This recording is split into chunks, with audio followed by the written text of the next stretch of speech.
The city was big and noisy. Cars honked, buses rumbled, people rushed by. It was exciting, but sometimes Ella just wanted a quiet place. One day, Ella was exploring her neighborhood. She liked to peek into shops and say hello to the shopkeepers. She liked to watch the pigeons fly by. Then, she saw it. Tucked between a bakery and a flower shop was a tiny blue door. It was so small that most people would miss it.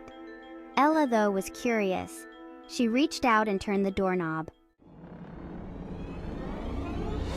The door swung open easily. Ella peeked inside. To her surprise, it wasn't a storeroom or an alleyway like she expected. Instead, there was a shimmering path surrounded by beautiful flowers. The air smelled sweet, like honey and sunshine. It seemed to beckon her forward. Taking a deep breath, Ella stepped through the door. The city noise vanished. All she could hear was the gentle buzzing of bees and the chirping of birds. When Ella turned back, the door was gone. She was surrounded by the most amazing things she had ever seen. The path led to a cobblestone street lined with the most charming shops. Each shop seemed to have its own unique character, inviting passers-by to step inside and explore. The air was filled with the scent of freshly baked bread and blooming flowers, creating an atmosphere that felt both nostalgic and magical. They were small and colorful, with crooked chimneys and flower boxes overflowing with blooms. The vibrant colors of the shops contrasted beautifully with the cobblestone street, making it look like a scene straight out of a fairy tale. Each shop window displayed an array of whimsical items, from sparkling trinkets to handmade crafts. But that wasn't even the best part. As Ella wandered down the street, she couldn't help but feel a sense of wonder and excitement.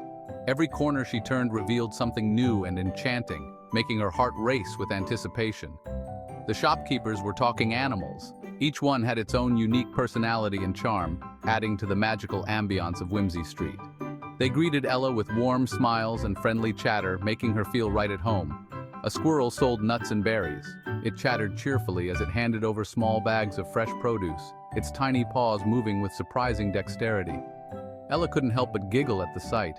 A rabbit measured fabric with its nose. It hopped around the shop, carefully selecting the finest materials for its customers. The rabbit's precision and attention to detail were truly impressive, and Ella marveled at its skill.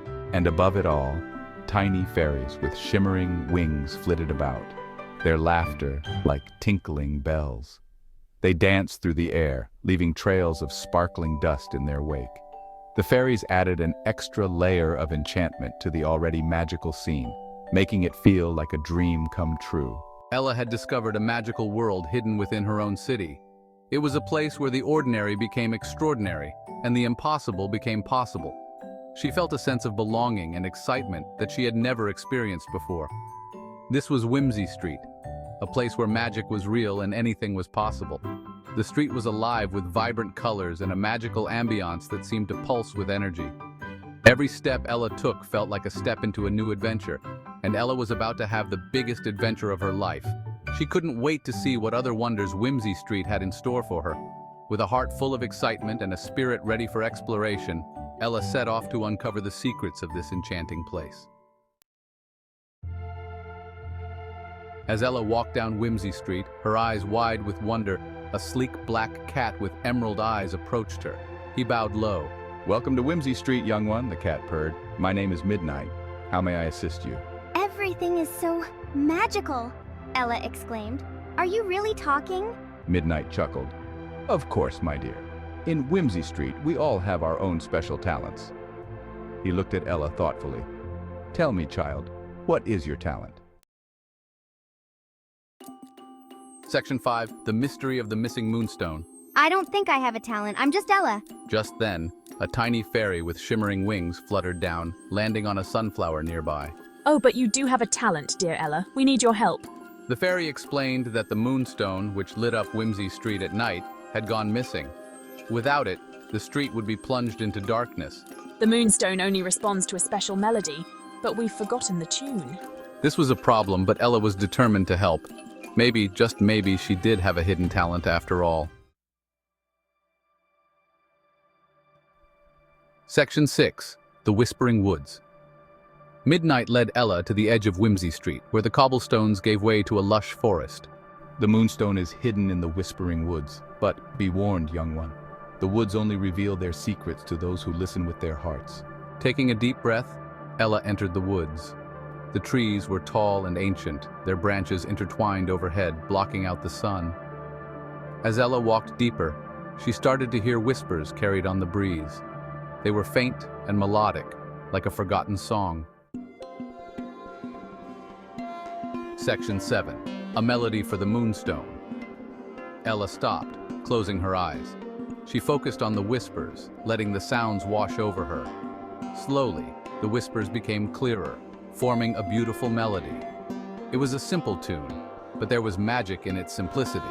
Ella realized that this must be the song of the Moonstone. Humming the melody. With a heart full of hope, Ella began to hum the melody. As she hummed, the forest around her seemed to shimmer and glow. Something was happening. Ella's hum grew louder, her voice stronger, carrying the melody deeper into the Whispering Woods. The melody echoed through the trees, growing in strength and beauty. It was as if the forest itself was singing along, each note resonating with the rustling leaves and the whispering wind. The air was filled with a symphony of nature, harmonizing with Ella's voice. As Ella sang, the forest came alive with light. Tiny orbs of luminescence floated around her, casting a magical glow on everything they touched. The trees seemed to sway in rhythm, their branches reaching out as if to embrace the music. Fireflies blinked in time with the music. Their tiny lights flickered like stars, creating a mesmerizing dance of light and sound. It was as if the entire forest was a grand stage, and Ella was the star performer. Flowers unfurled their petals, releasing their sweet fragrance. The scent mingled with the melody, creating an intoxicating blend that filled the air. Each bloom seemed to open in perfect harmony with Ella's song, adding to the enchantment of the moment. And then, Ella saw it. Her eyes widened in amazement as she caught sight of something extraordinary.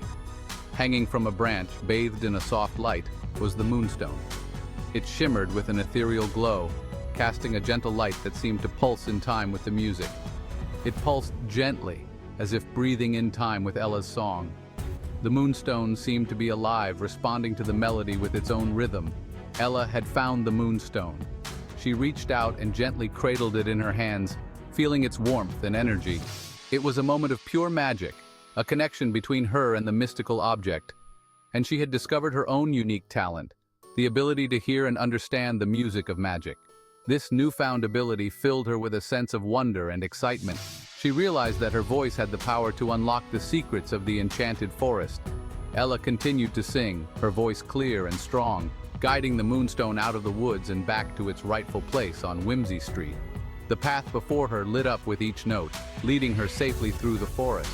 She knew that this was just the beginning of her magical journey, and she couldn't wait to see where her song would take her next. As the Moonstone was returned, a cheer erupted from the residents of Whimsy Street. The fairies danced with joy, their laughter echoing through the air. The Moonstone, bathed in the light of the setting sun, began to glow, casting a warm, magical light over the entire street. Midnight, the black cat approached Ella, his emerald eyes filled with admiration. "You have saved our beloved street, Ella," he purred. "You have a true gift." Ella beamed, her heart filled with happiness. She had found a place where she belonged, a place where her unique talent was not only accepted but celebrated. Before Ella left Whimsy Street, the fairies presented her with a gift, a tiny silver bell on a delicate chain. This bell was no ordinary trinket. It shimmered with an ethereal glow, reflecting the magic of the fairies' world. The fairies, with their delicate wings and gentle smiles, gathered around Ella, their eyes filled with warmth and affection. They had grown fond of her during her stay, and this gift was a token of their bond. "This will always lead you back to us," the fairy explained, her voice soft and melodic, like the tinkling of the bell itself. The fairy's words were filled with promise and hope, assuring Ella that no matter where life took her, she would always have a way back to the magical realm of Whimsy Street. With a final wave goodbye, Ella stepped back through the hidden door. The door, adorned with intricate carvings and glowing softly, closed behind her, sealing the passage between the two worlds. As she emerged on the other side, she felt a mix of emotions: sadness for leaving the fairies, but also excitement for the adventures that awaited her in the city. The city noises were loud after the peace of Whimsy Street, but Ella didn't mind. The hustle and bustle of the city, with its towering skyscrapers and throngs of people, was a stark contrast to the serene and magical world she had just left. Yet, amidst the chaos, she felt a sense of calm and purpose, knowing she carried a piece of that magic with her. She carried the magic within her heart, a secret treasure hidden in plain sight. The tiny silver bell, now resting against her chest, was a constant reminder of the fairies' world and the love and friendship she had found there. It was a symbol of hope and a beacon of light in her everyday life. Ella had found a place where she truly belonged, and she knew she could always return. The knowledge that she had a sanctuary, a magical haven to escape to whenever she needed, filled her with confidence and joy. She walked through the city with a newfound sense of belonging, her heart light and her spirit uplifted. From then on, whenever the city felt too big or too noisy, Ella would hold the silver bell in her hand, remembering the magic she had found and the friends she had made. The bell's gentle chime would transport her back to Whimsy Street, if only in her mind, providing her with comfort and solace. It was her secret treasure, a link to a world of wonder and enchantment that she could carry with her always. Ella knew that even though the door to Whimsy Street was hidden, it would always be there, waiting for her. She had a purpose, a gift, and a whole world of magic to explore. And she knew, with a certainty that warmed her heart, that her adventures on Whimsy Street were only just beginning. The city, with all its noise and rush, suddenly seemed full of possibilities. After all, magic could be found anywhere, even in the most unexpected places, if you just knew where to look. And Ella, with her special gift and her brave heart, was ready to find it.